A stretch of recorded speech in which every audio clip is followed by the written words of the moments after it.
Good day everyone, I am Marian S. Bernardo from BSN 1A and I will be discussing my case study about scoliosis.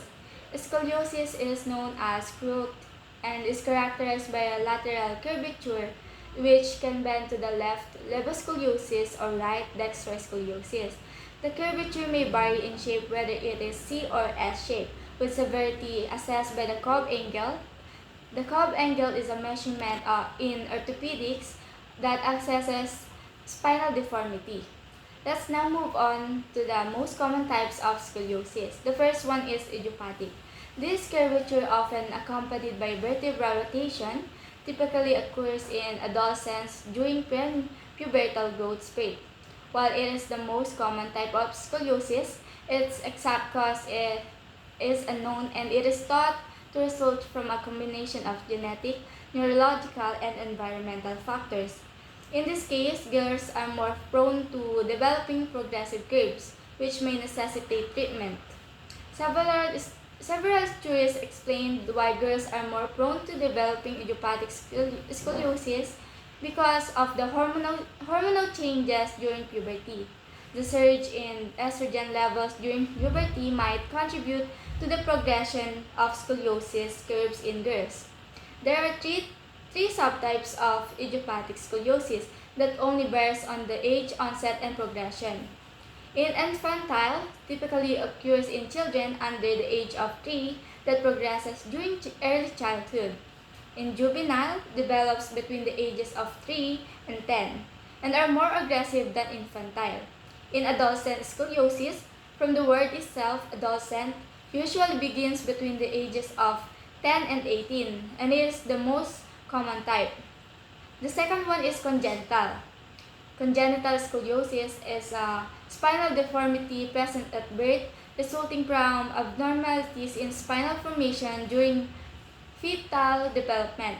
It occurs when vertebrae fail to form or separate correctly. This condition is primarily caused by genetic factors and is not associated with external factors or behaviors during pregnancies. Neuromuscular scoliosis. It is a scoliosis associated with underlying neuromuscular disorders affecting spine-controlling muscles or nerves. Unlike idiopathic scoliosis with an unknown cause, neuromuscular scoliosis is linked to conditions impacting muscle tone, strength, and coordination.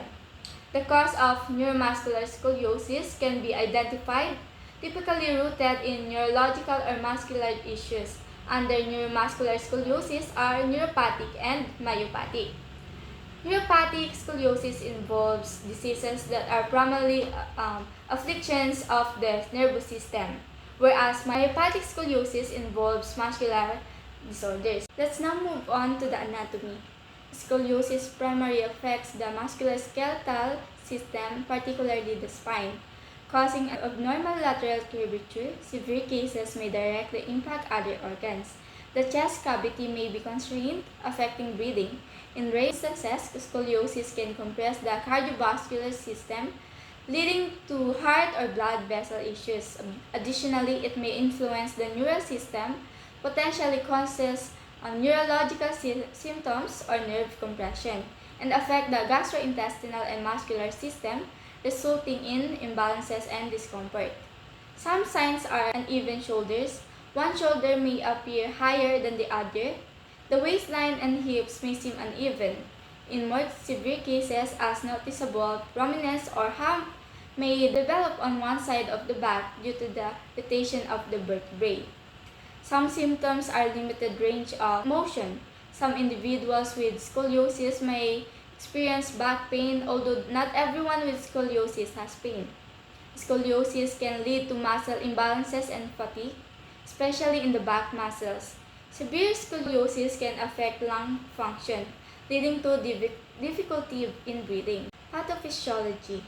Modifiable risk factors of scoliosis are poor posture, muscle imbalances, lifestyles like prolonged periods of sitting or standing in a certain position, especially with poor ergonomics, may contribute to spinal issues, and environmental factors such as carrying heavy backpacks or bags on one side of the body, may contribute to uneven loading of the spine. Non-modifiable risk factors are age. Scoliosis often develops during the growth spurt just before puberty. Gender, girls are more likely to have a severe form of scoliosis. And lastly, heredity or genetics. Scoliosis can run in families. If a person has a family history of scoliosis, they may be at higher risk of developing the condition. Diagnostic approaches in scoliosis are Adams forward bend test, computed tomography or CT scan, X-rays, magnetic resonance imaging, and lastly, physical examinations, visual inspection of the spine and assessing for any asymmetry, uneven shoulders or hip level.